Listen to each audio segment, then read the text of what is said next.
बहुत स्वागत है आप सभी का। नमस्कार, मैं रविंद्र सिंह। ये वक्त हुआ है 8 की फाइट का। आज 8 की फाइट का मुद्दा है रिफाइनरी की तैयारी और सियासत भारी।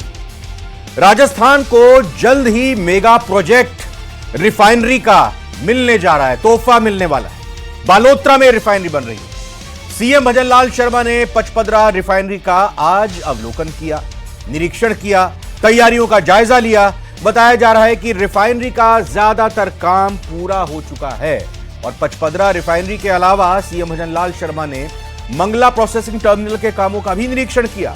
भजनलाल सरकार ने मार्च 2025 तक रिफाइनरी का कामकाज पूर्ण करने के लक्ष्य को लेकर अब सारी ताकत झोंक दी है। इधर कांग्रेस ने काम में देरी को लेकर तंज कसा है। पूर्व सीएम अशोक गहलोत ने कहा है कि बीजेपी सरकार ने 1 साल बर्बाद कर दिया। आपको बता दें कि 2013 में इस रिफाइनरी की आधारशिला रखी गई थी। उस वक्त अशोक गहलोत ही मुख्यमंत्री थे, उन्हीं की सरकार थी कांग्रेस की। और पहले बीजेपी वाले कहते थे, यह बात अशोक गहलोत कह रहे हैं कि पहले बीजेपी वाले कहते थे कि 31 दिसंबर 2024 तक इस रिफाइनरी का काम पूरा कर देंगे, यह काम करने लगेगी। अब बीजेपी सरकार कह रही है कि 1-2 महीने और लगेंगे। क्या रिफाइनरी के काम में देरी हुई है? देरी से क्या बजट भी बढ़ा है? जाहिर तौर पर तमाम मुद्दों पर चर्चा करेंगे। और क्या यह श्रेय लेने की भी होड़ है? क्रेडिट किसको जाए? किसने काम शुरू किया? किसने यह सौगात दी है? क्या इसकी भी होड़ कांग्रेस और बीजेपी में मची है? इसी पर चर्चा करेंगे। पहले एक रिपोर्ट आपको दिखाते हैं।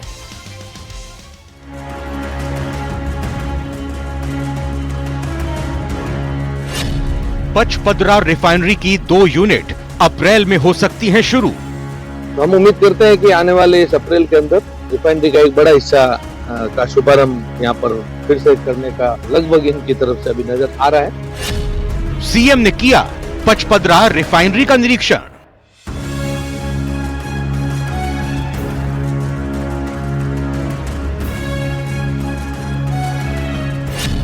रिफाइनरी के काम के लक्ष्य को पूरा करने की कवायद। आने वाले समय में राजस्थान प्रदेश की दशा भी बदलने वाला ये प्रोजेक्ट है और एक नई दिशा देने वाला ये प्रोजेक्ट है। अशोक गहलोत का बीजेपी पर तंज। 5 साल इस पे काम नहीं हुआ। इसकी जो लागत थी लगभग 40,000 करोड़ की, वो लगभग 70,000 करोड़ की हो गई। गहलोत बोले बीजेपी सरकार ने 1 साल बर्बाद किया। 1 साल बर्बाद और कर दिया। इनको चाहिए था सरकार बनते ही रिफाइनरी का, जब मैं गया था वहाँ पर रिव्यू करने के लिए, तो वादा किया था कि हम 31 दिसंबर 24 तक पूरा कर दें। रिफाइनरी की तैयारी, सियासत भारी।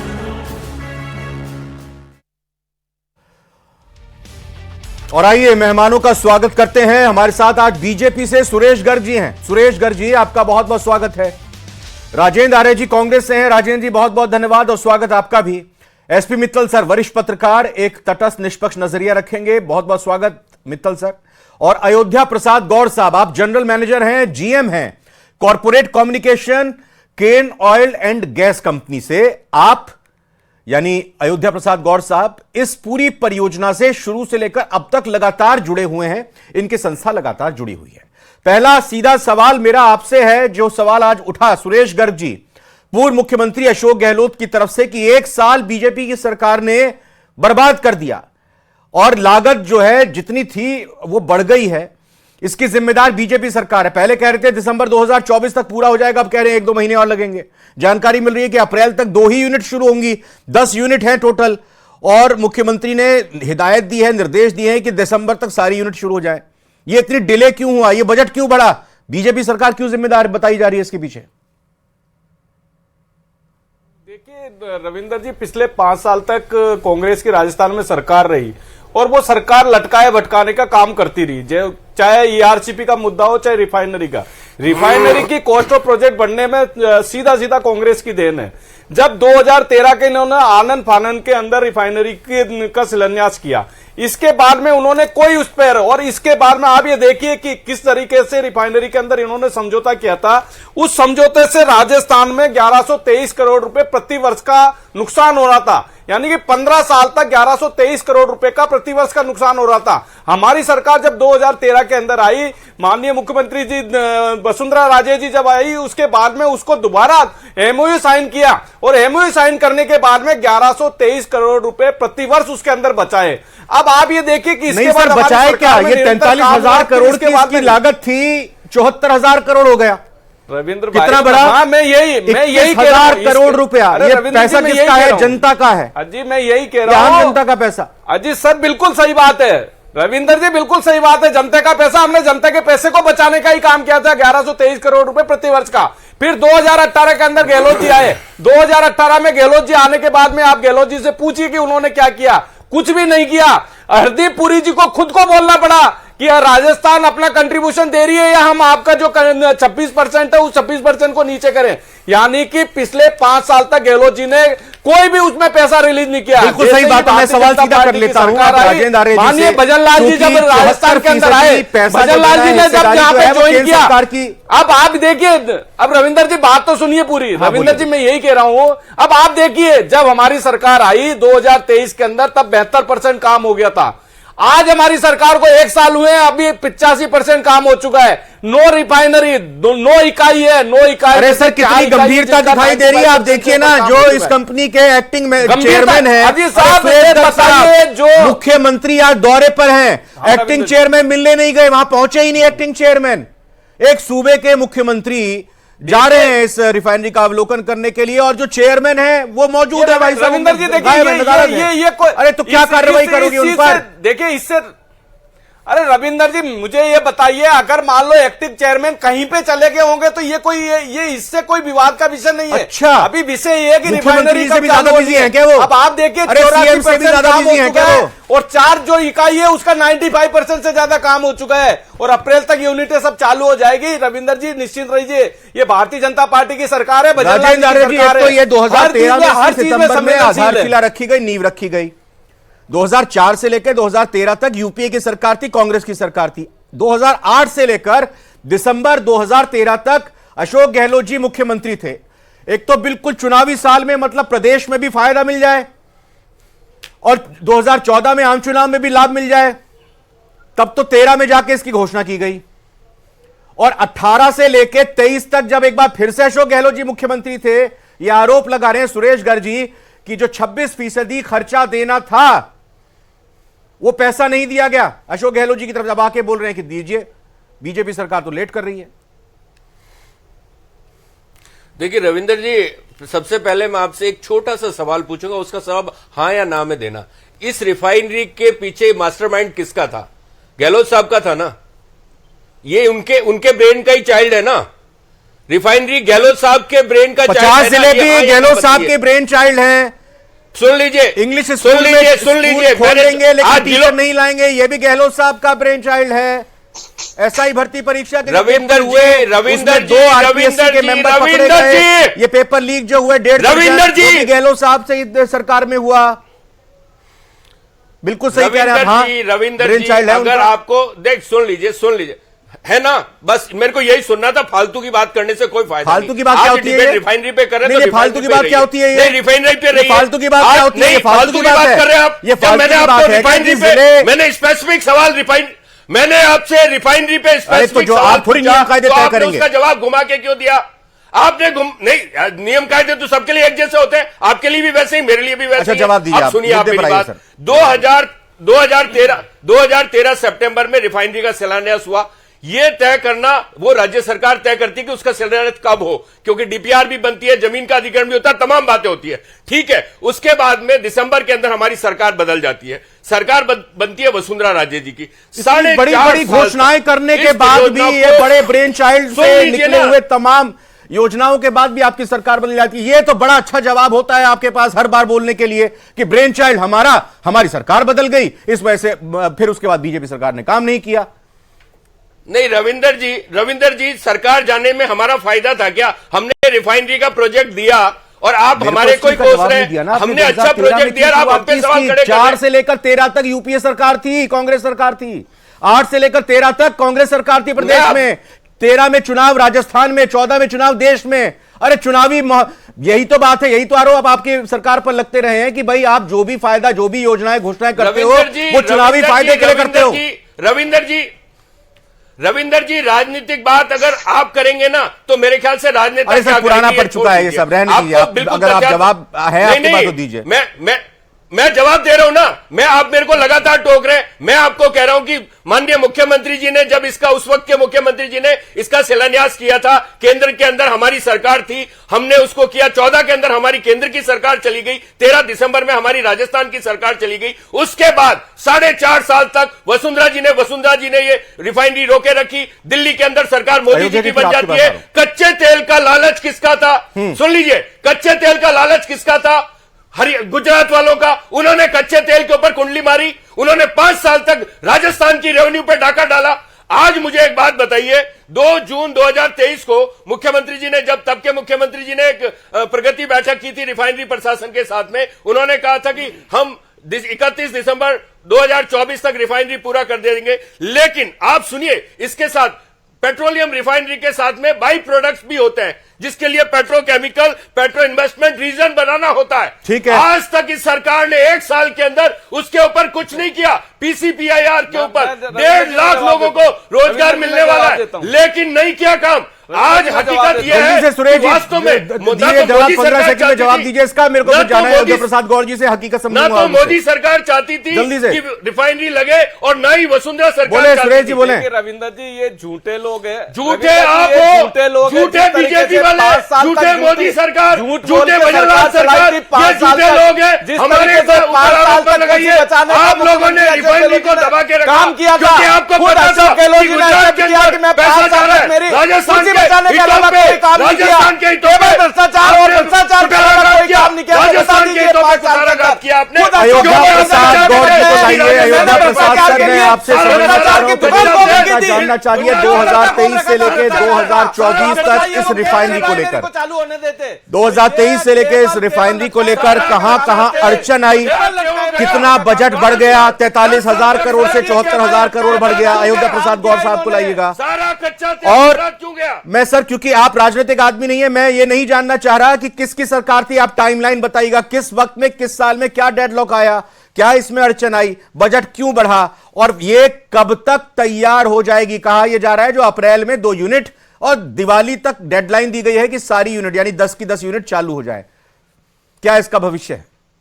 रविंद्र सिंह जी, मैं एक बात थोड़ा सा क्लियर करना चाहूंगा, क्योंकि मैं रिफाइनरी प्रोजेक्ट से जुड़ी हुई नहीं है हमारी कंपनी। हम लोग जो ऑयल प्रोडक्शन बाड़मेर में हो रहा है, हम उस कंपनी से मैं रिलेटेड हूं। लेकिन रिफाइनरी की जहां तक बात है, एक जनरल, मुझे आपका ये जो डिबेट है, ये एक चीज की मुझे खुशी हुई है, जितना एनर्जी के साथ में ये डिस्कशन हो रहा है। क्योंकि जब मैं पत्रकारिता से जुड़ा हुआ था, मुझे याद है कि राजस्थान से ऑयल प्रोडक्शन हुआ नहीं करता था और रिफाइनरी का होना यहाँ पर एक दूर की कौड़ी लगता था जी। हमारे जो ओएनजीसी के मित्र और दूसरी कंपनी के मित्र हैं, वो भी इस चीज को जनरली सिरे से नकारा करते थे जी। कि नहीं, रिफाइनिंग कैपेसिटी ऑलरेडी इंडिया की काफी ज्यादा है, तो refinery whether it is a viable option और नॉट, ये एक क्वेश्चन रहता था। ठीक है। किसी भी प्रोजेक्ट में डिले होने के कई कारण हो सकते हैं, मैं उसमें नहीं जाऊंगा क्योंकि मेरा रिफाइनरी वाले प्रोजेक्ट से सीधा नाता नहीं है। लेकिन क्योंकि बाड़मेर, मैं आज शाम बाड़मेर में ही मैं निकला हूं, वहां के जमीन पे जो चीजें बदल रही है वो मैं देख के आया हूं। तो एक चीज जरूर तय है कि रिफाइनरी को मदर ऑफ इंडस्ट्रीज कहा जाता है। जहां जहां रिफाइनरी आती है दुनिया में कहीं पर भी, उसके बाई प्रोडक्ट और बाई प्रोडक्ट से निकलने वाली, आपके स्टूडियो में जिस चेयर पर आप बैठे हैं, आपके पीछे जो अगर मान लीजिए बैकड्रॉप होता है, उसके मटेरियल से लगाकर जो आपके सामने एक डिस्प्ले मुझे दिख रहा है एक कंपनी का, वहां तक की ज्यादातर चीजें रिफाइनरी के बाई प्रोडक्ट का ही एक कह सकते हैं कि प्रोडक्ट हुआ करती है। तो राजस्थान का जो पूरा परिदृश्य है वो रिफाइनरी और उससे आने वाली एंसेलरी इंडस्ट्रीज के कारण बदलने वाला है, ये तय है। अब डिले होने का कारण हो सकता है कि जितना हमें कोई भी प्रोजेक्ट, आज आप एक छोटा सा अगर एक फैक्ट्री भी लगाने जाएंगे तो जो सरकारी मंजूरियां होती है वो तो अपना समय लें या ना लें, लेकिन ग्राउंड में किसी चीज को खड़ा करने में अलग अलग फैक्टर होते हैं जो काम किया करते हैं। जी। जो जो हो सकता है मैं उनसे मेरा वास्ता ना पड़ रहा हो, हाँ। लेकिन मेरी एक केवल एक जो निवेदन है वो ये है कि ये एक ऐसा प्रोजेक्ट है जो आने वाले समय में कई दशकों तक अपना प्रभाव सकारात्मक रूप से दिखाएगा लोकल इकोनॉमी पर। केन ऑयल एंड गैस, चूंकि आपने बताया कि हम प्रोडक्शन से जुड़े हुए, उत्पादन से जुड़े हुए, उत्पादन जब ये तैयार होगी तब शुरुआत होगी। क्या आश्वासन मिला है, क्या उम्मीद है और क्या नजर आ रहा है ग्राउंड पर, कब तक ये शुरुआत हो जाएगी? नहीं, उत्पादन तो ऑलरेडी 2009 से हम उत्पादन कर रहे हैं, लेकिन ये वाला जो प्रोडक्शन है, आपको मैं बताने में मुझे खुशी होगी कि जो बाड़मेर है, ऑनलैंड जो प्रोडक्शन सेंटर होते हैं क्रूड ऑयल के, उसमें इंडिया के अंदर सेकंड नंबर आता है राजस्थान का। 2009 से पहले हमारे यहाँ पर लगभग 0% क्रूड ऑयल प्रोडक्शन होता था राजस्थान से। आज लगभग 18% इंडिया का राजस्थान प्रोड्यूस करके अभी वो बाहर की रिफाइनरीज में जाता था। यहां आने के बाद में क्या जो बदलाव आएंगे, मैं तो मीडिया में जो रिपोर्ट्स आई हैं उन्हीं के ऊपर मैं बिलीव करते हुए ये मान सकता हूं कि इस साल अगर रिफाइनरी चालू हो जाती है तो बहुत बड़ा बदलाव देखने को मिलेगा हमें। एसपी मित्तल सर, एक तो ये कि कोई भी प्रोजेक्ट हो, कोई पुल का निर्माण होना हो, सड़क बननी हो, कोई बांध बनना हो या ये रिफाइनरी का निर्माण हो, अगर उसकी तारीख बढ़ती है, डिले होता है वो प्रोजेक्ट, तो उसकी लागत भी बढ़ती है। और लागत बढ़ने का मतलब सीधा सा पैसा हो, सरकार का खर्चा होता है। सरकार का खर्चा मतलब जो आम आदमी टैक्स दे रहा है वो वहां पर लगता है, आम आदमी का पैसा इसमें लगता है। इस नजरिए से इसको कैसे देखा जाए? और दूसरी बात, इस रिफाइनरी को लेकर जो राजनीति हो रही है, जो पूर्व मुख्यमंत्री की तरफ से सवाल बीजेपी के बार उठाया गया कि 24 दिसंबर तक आप दिसंबर 24 तक आप बोल रहे थे पूरा होगा, एक साल आपने बर्बाद कर दिया, अब आप कह रहे हैं कि 2-3 महीने और लगेंगे। और आज मुख्यमंत्री भी नाराज दिखाई दिए, उन्होंने कहा कि क्या इतने व्यस्त हैं चेयरमैन साहब जो उनको पता ही नहीं कि मुख्यमंत्री का दौरा है और आकर यहां पर सिचुएशन बताएं।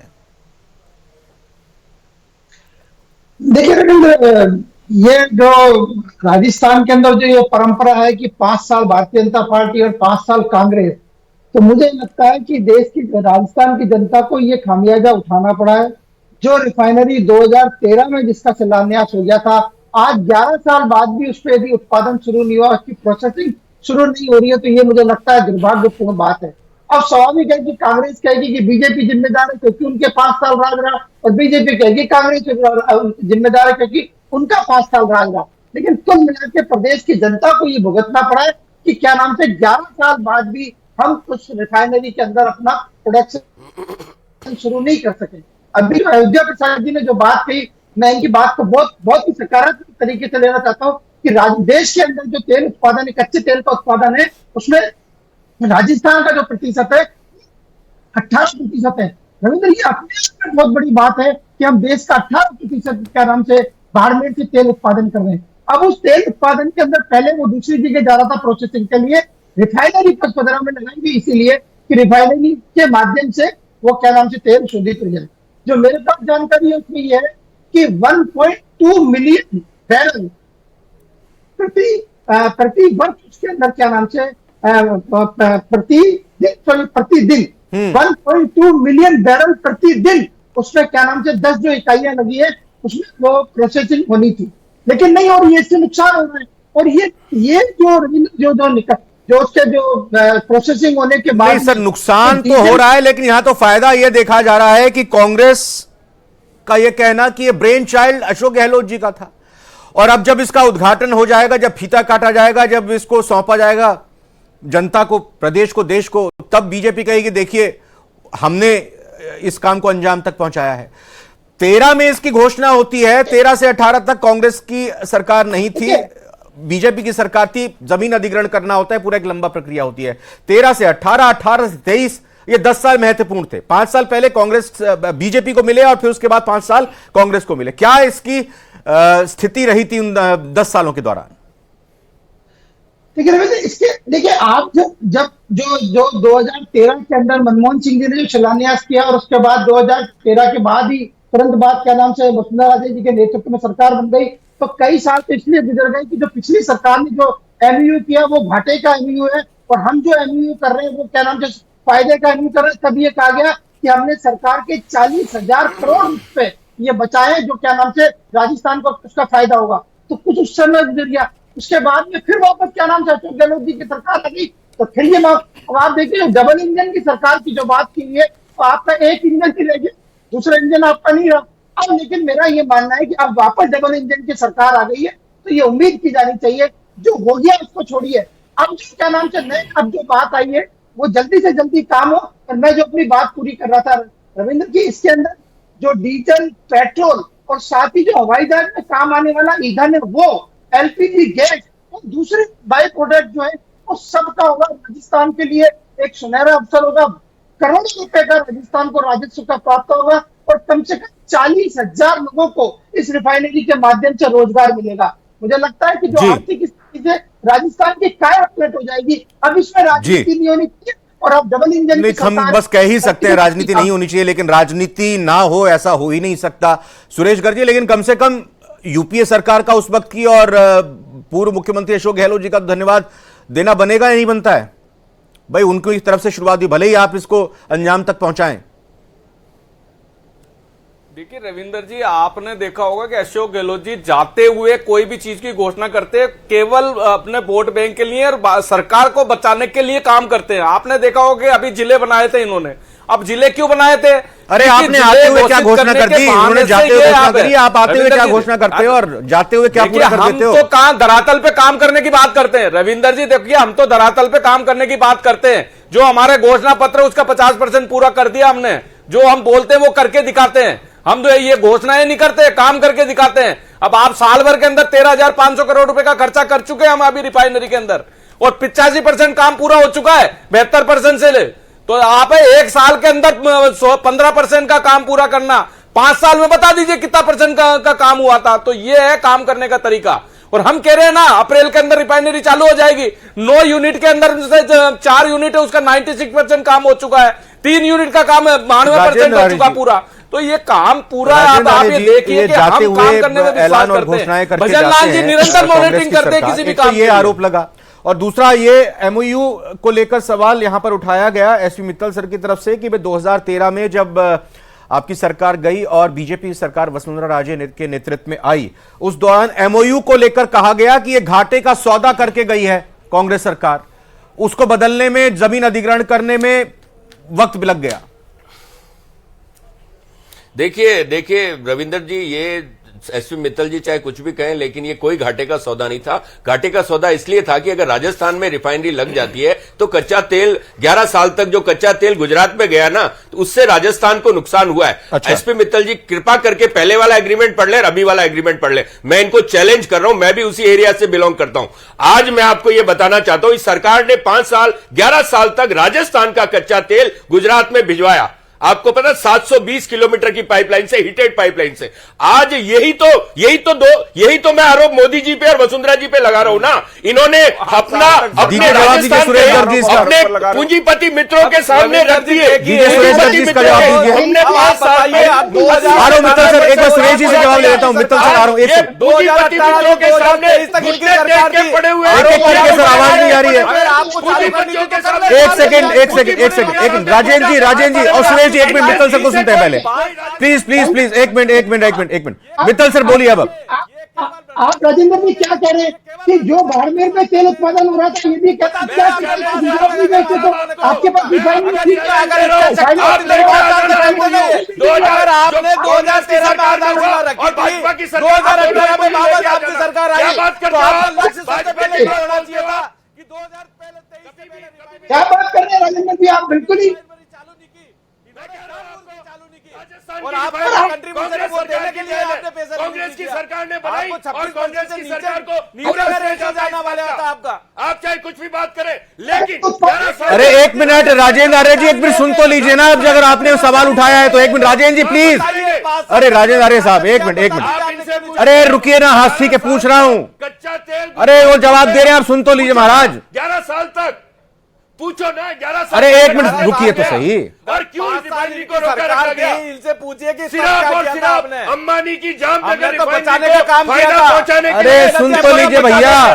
1123 करोड़ मैं क्या सुनूं? मुझे तो पता है इनके जवाब, मुझे तो इनके जवाब पता है। क्या सुनूं? जवाब देती तब पता लगता है पता है इनके जवाब मुझे। जब रविंद्र जी बोलिए मित्तल सर। गुजरात को फायदा पहुंचाने के लिए पूंजीपति मित्र अरे राजेंद्र जी एक मिनट सुन लीजिए नजर आप। रिफाइनरी को रोके रखा गया, 40,000 करोड़ की लागत को बढ़ा के 72,000 करोड़ कर दिया। के डिले क्यों किया था? बता नुकसान दीजिए किसका ना, हुआ? बताइए। जवाब दीजिए ना। 40,000 करोड़ कांग्रेस की सरकार अगर की ना। बहुत- राजेंद्र जी देखिए सही बात नहीं है। अगर आप कोई आरोप लगा रहे हैं, कोई सवाल खड़ा कर रहे हैं तो उसका जवाब भी लेना होगा। ये गलत बात है। 40,000 ये सही नहीं है सर। लागत 72,000 करोड़ क्यों हुई? आपकी लापरवाही की आपकी वजह से, केवल आपकी लापरवाही से, उसमें आपने भ्रष्टाचार किया था, इस वजह से 2013 ठीक है। के अंदर आपने जो जनता देख रही है किया था, कि उसके अंदर किसने इसकी सौगात दी और इस रिफाइनरी से कितना लोगों को फायदा पहुंच रहा है और इस काम को अंजाम तक कौन लेकर गया है। राजनीति तो जरूर होगी और क्यों ना हो राजनीति, क्योंकि राजनेता तो राजनीति ही करेंगे। बहुत बहुत धन्यवाद तीनों मेहमानों का आज की फाइट में। आज